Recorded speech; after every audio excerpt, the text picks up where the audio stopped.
Now, for this segment, it's going to be divided into three parts. Now, I wanted to talk about these three articles at once, but I'm thinking now these are too long, so I'm dividing into three separate sub-segments. So this entire segment is going to be focusing on impeachment.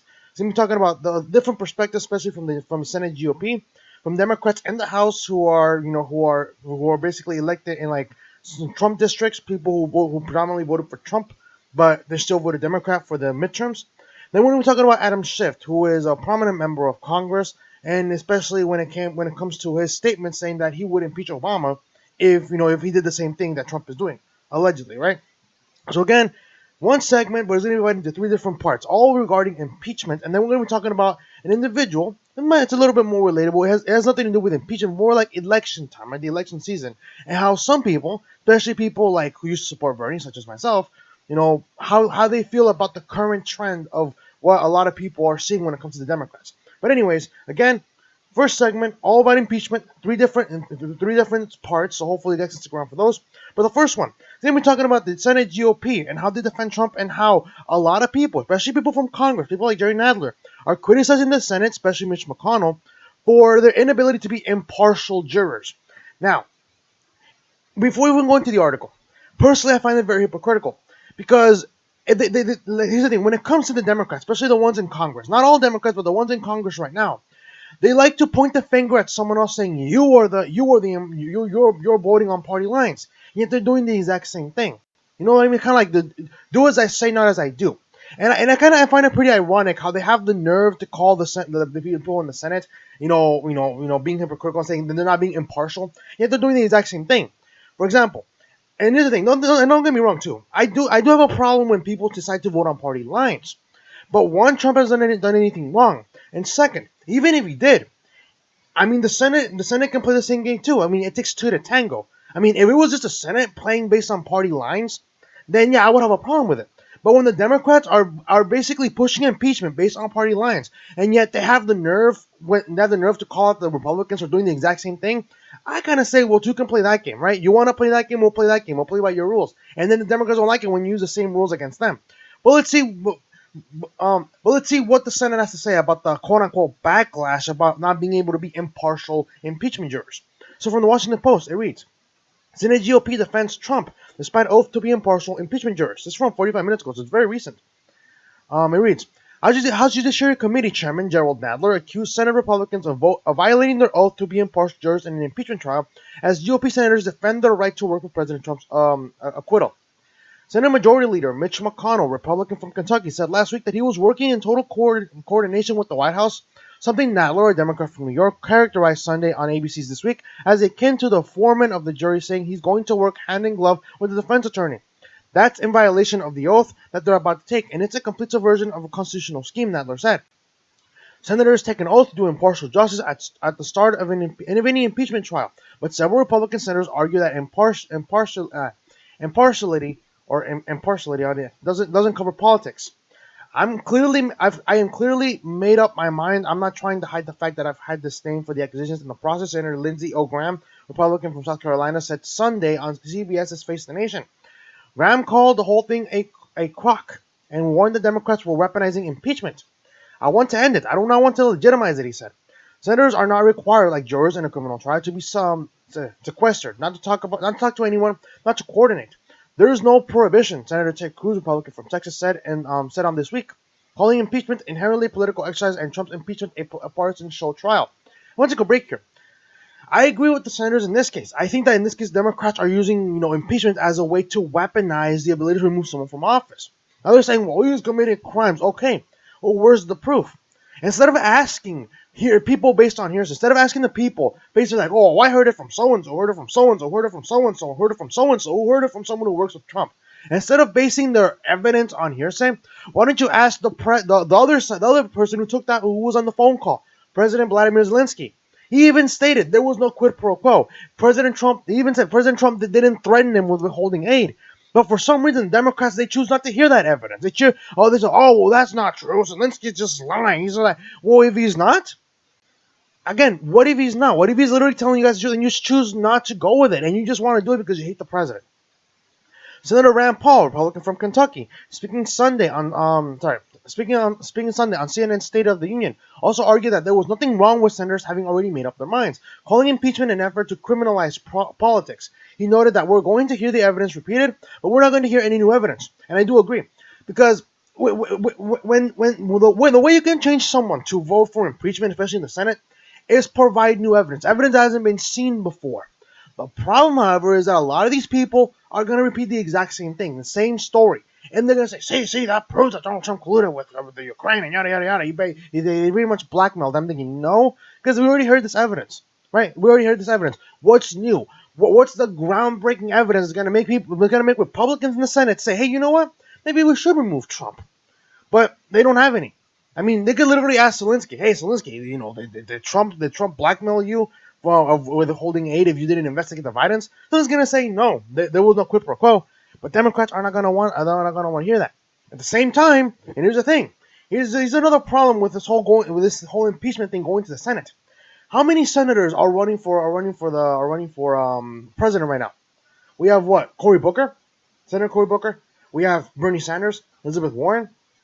So these people are going to be pulled off the campaign trail because they have to stay there and listen to all this go on. Meaning that's less time for them on the campaign trail. Meaning other people like Andrew Yang, that is if he's still in the race, but people that are not on there, especially Joe Biden, for example. He's not a senator anymore. Keep that in mind.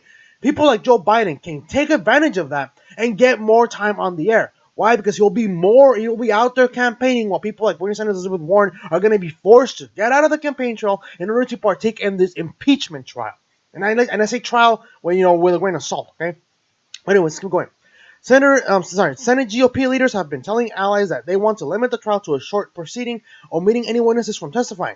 That isn't sitting well with the House Democratic leaders, who contend that senators should use their trial to secure evidence and testimony that the White House prevented House investigators from accessing. They don't want the American people to see the facts. House Intelligence Committee Chairman Adam B. Schiff, Democrat from California, said Sunday on ABC, appearing alongside Nadler. What facts? I mean, the fact is that even Zelensky has said, hey, there was no quid pro quo, but they don't want to hear those facts. They want the facts that they want us to hear. The facts that they quote unquote, that are more important, right? But anyways, let's keep going. They realize that what's been presented in the House is already overwhelming. How? Hearsay is not overwhelming, people. Hearsay is not overwhelming evidence. But that, I'm sorry, but that's but that there's more damning evidence to be had. Schiff continued. I hope that the senators will insist on getting the documents, on hearing from other witnesses, on making up their own mind. Even if there are some senators who have decided out of their blind allegiance to this president that he can do nothing wrong. Here's the thing, though: I don't think it's a matter of blind allegiance. Here's a good example of how some Republicans, especially in the Senate, are not just blindly loyal to the president. Senator Rand Paul, when Trump declared the whole border wall as a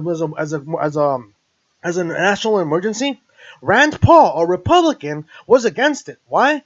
Because he's a man of principle in the sense that he believes that the president should not have a lot of power. He's more of the person who says we need to respect the separation of powers that our founding fathers envisioned for this country. Even though Rand Paul was a Republican, he was against Trump's national emergency of declaring the whole border thing a national emergency. While I didn't agree with Rand Paul's statements, I could understand his perspective. Yes, and here's the thing: if he voted yes, Democrats could use the exact same thing on other issues, which again, establishing a president isn't good. Meaning that if the president can't do this, other Democrats can't do the same thing they want to do. So I respect Rand Paul for that. I didn't agree with him, but I can see why he agreed. I can see why he disagreed with the president's idea of labeling the whole thing at the border a national emergency. I could understand why. Anyways, keep going. Nadler added the senators should demand the testimony of people like Secretary of State Mike Pompeo and acting White House Chief of Staff Mick Mulvaney and former National Security Advisor John Bolton, who at the president's direction have refused to testify. There are some Senate Republicans who want to hear from witnesses at the trial, but they aren't thinking about Pompeo, Mulvaney, and Bolton. They're thinking about the whistleblower and Hunter Biden.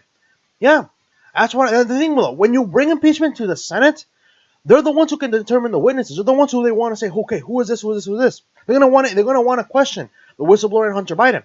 But Democrats do not want that. Why? Because it's gonna go against the Democrats, not Donald Trump, but the Democrats. Okay. And here's the thing: Hunter Biden, once you're in a hearing, even in a trial, you cannot lie under oath. Hunter Biden, if he's brought up to the Senate, he's going to have to be forced to testify and tell the truth. And if he's lying, he's going to be committing a crime. But anyways, keep going. You can be sure we're going to allow the president to defend himself, Cruz said, adding, that means I believe if the president wants to call witnesses and the president wants to call Hunter Biden or wants to call the whistleblower, the Senate should allow the president to do so. And yes, I agree. When you're in a trial, there's a reason why it's called the prosecutor and the defendant. The prosecutor doesn't just go and say, well, so-and-so did this and this and this, and then the jury says, okay, well, that person's guilty. No. The defendant has a right to explain their case, explain why they are innocent, right? But in this case, the Democrats, they don't care about that. They think about, oh, Donald Trump is guilty, and we don't care about the other side because we know he's guilty. And then here's the thing: if they really believe Trump was guilty, they wouldn't go above and beyond to limit opposing viewpoints. People that are going to be that are going to be providing evidence that proves that Donald Trump didn't do any of this. Okay, in this case, again, I'm going back to Zelensky. But anyways, let's keep going.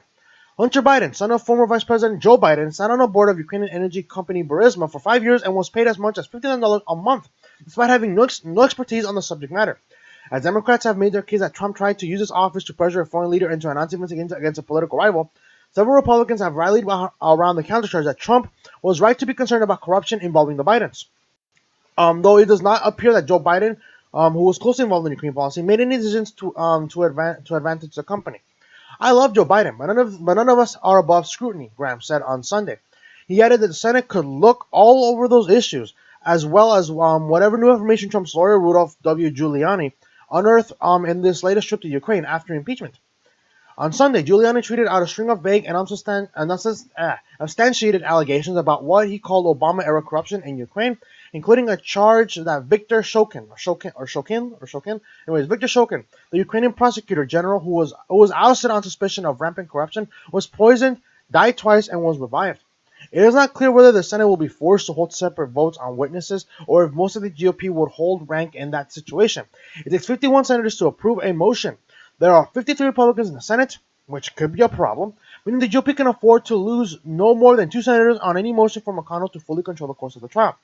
Paul guessed that ultimately 2 Democratic senators would end up joining all Republicans in voting to acquit Trump, just as a handful of Democrats are expected to join the GOP in the House to vote against impeachment. And we'll talk about that in the next segment, of course. Again, 3 different parts, all about impeachment.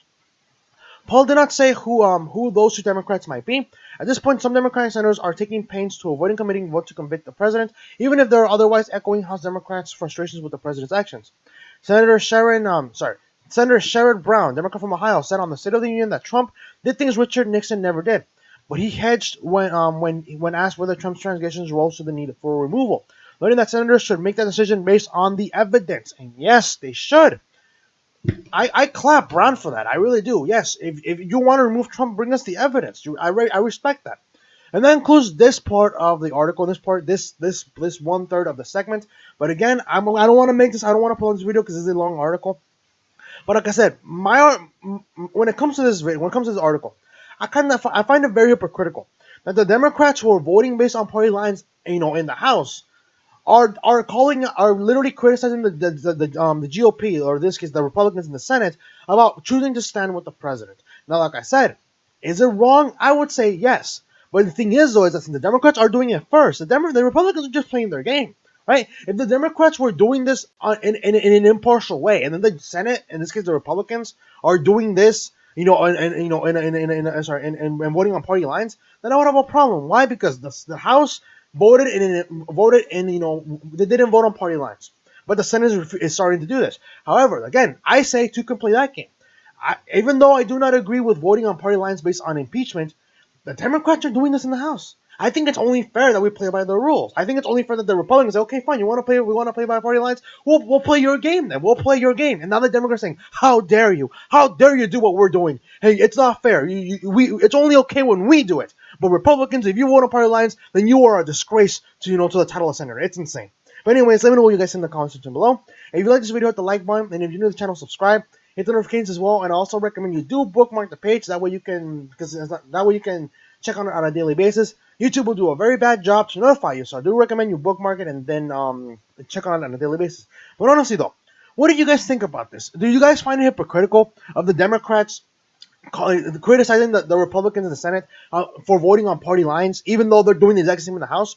Do you agree with with my view of this in the sense that if interesting?